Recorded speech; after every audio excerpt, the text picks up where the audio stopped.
Hello everyone and welcome to my channel, Sweet Macarons, where I am chronicling my successes and failures in baking macarons and other baking endeavors. Here I am working on the inside of my hamburger macarons and hot dog macarons. My plan here was to make like cheese, lettuce, tomatoes in the hamburger patty portion of the macaron. So what I did is I bloomed some gelatin here, and you saw before I was hitting the immersion blender inside my mangoes so I can make like a mango sauce that I would add gelatin to. So this process was a lot of fun, guys. I've never done this before, making gelatins out of real fruit and unflavored gelatin.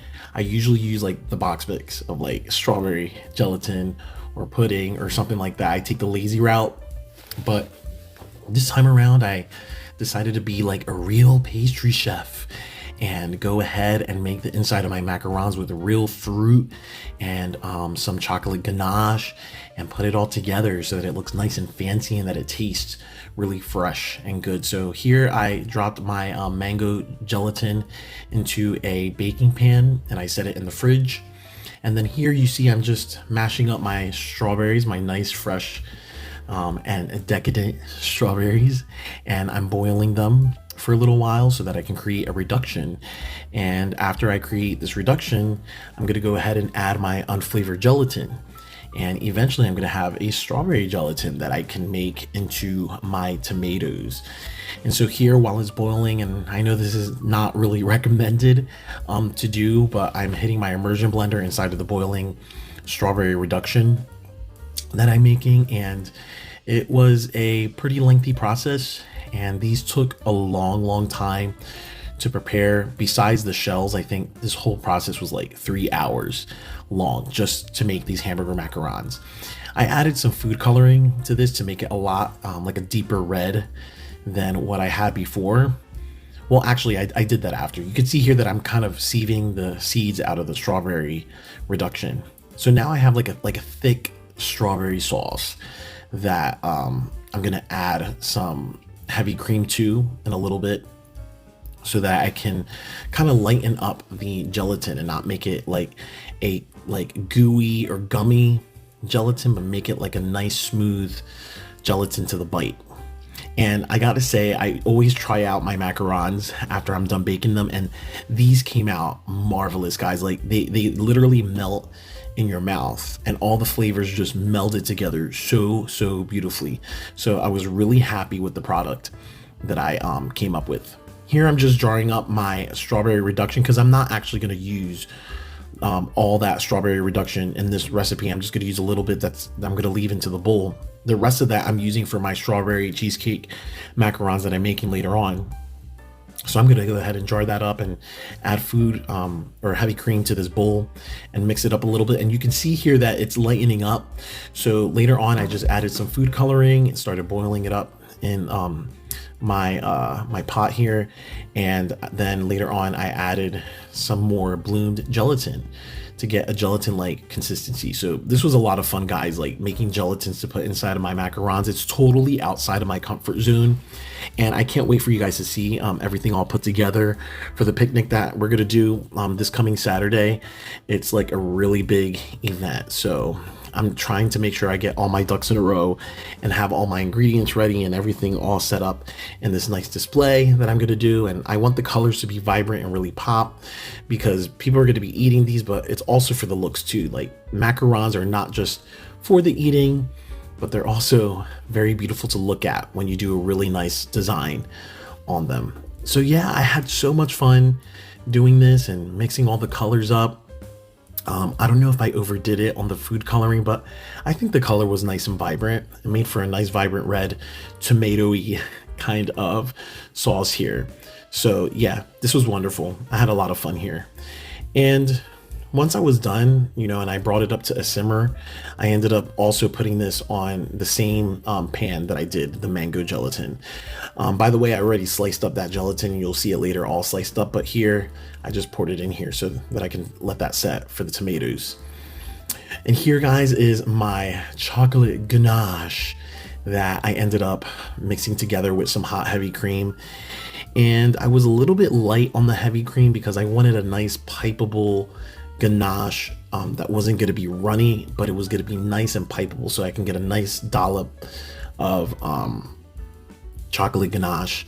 I also hit this up with the immersion blender to get it nice and shiny and smooth. And let me tell you guys, it was so hard for me not to actually, like, you know, take a spoon and just down or dog this chocolate ganache. Like, it was so delicious and so decadent. I could just eat all of that myself. I'll probably have like a extreme sugar high with this chocolate ganache. But before I even had a chance to even touch it or eat any of it, I ended up just throwing it into my piping bag, and then later on I threw it inside of my refrigerator so that it can cool down. You never want to have warm ganache that you're piping onto something, because it's always going to start out like all melted and runny. You want to let it cool down to a really cool temperature so that when you pipe it, it just goes on the macaron nice and smooth without spilling all over the place. Here I was working on the lettuce portion of my macaron. I just whipped up some softened butter, and I added some powdered sugar to get it nice and thick and to thicken up my butter, make it nice and whipped up so that I can add some cream cheese to it later. So you can see me there with my powdered sugar. And eventually I added some green food coloring to this mix because lettuce is very like scraggly and wavy. So I didn't want to do a gelatin mixture for this one. I wanted to do something that I can control the piping of it and kind of like do like a little wave going on with the lettuce. And you'll see that later on when I'm putting my my shells together with the mixtures, the fillings inside of them. Sorry guys, long day today. But yeah, I'm just coloring this green and trying to get like the right color that lettuce would actually be. I think real lettuce would be lighter than this. Oh, and here's my strawberry gelatin that's already set. So I kind of took like this little egg holder as a template for my tomato slices, because I wanted it to fit inside of my macarons without like popping out of them and looking all weird. So I ended up taking the remainder of the gelatin and putting it into some cups for my kids and my wife so they can taste it, because it tasted really good and it had that real nice strawberry flavor coming through. But I took like that egg holder, a little fancy egg holder, and I just kind of used it as a cutout for my tomatoes. Here I'm ready to assemble the macarons. I can't believe I'm to this stage already. It was a long process, but I made it, guys. Like, I was able to get to this point. You can see at a certain point, I think I didn't wait long enough for my ganache to set. So I ended up just waiting for it to cool down a little bit more. And then I went back at it and started filling the rest of them up. And I got all my cheese slices ready, as you can see there. Isn't that cool, the mango cheese? A little bit of thick slices, but I was able to get everything assembled really nice. My chocolate ganache, I threw on some mango cheese slices on there. And eventually I went in with my buttercream so that I can make my lettuce.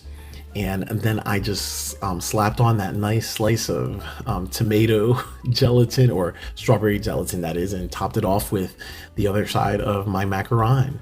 And these were so much fun to do. It was so tedious, and like I worked really hard to get this done, but just to see the final product and to see these actually work out the way they did was amazing. Like, I had such like a good feeling inside, knowing that I had achieved these macarons, and they came out looking so much like the Big Mac burger from McDonald's, or outside the McDonald's we have like a Big Mac burger, like a huge Big Mac burger that looks like this. And so it was a lot of fun. So please subscribe to my channel, like hit that subscribe button, hit the like button, follow me guys, so that you guys can see like when I finally stage all this before I bring it out to the picnic. That would be wonderful to take you guys on that journey with me.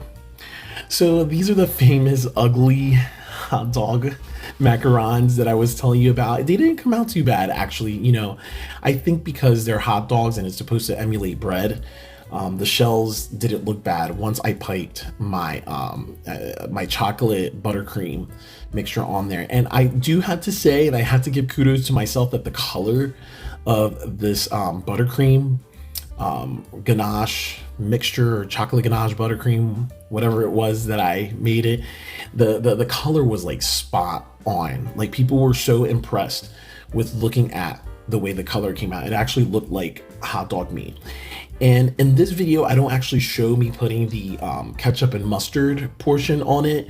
That you can see in another video. Again, if you subscribe to my channel, you'll be able to see that and get the notifications of that video coming up, where I actually put my ketchup and mustard swirls on there. I actually made it out of icing sugar, but I wanted to do that at the very end, because even though I prepared my macarons ahead of the picnic, I wanted everything to be as fresh as possible, and so that, you know, nothing was like sitting around in the fridge for too long. Okay, because macarons are delicious, but after a couple days, like, it's just not really worth it anymore. So this all this setup happened in the span of a couple days.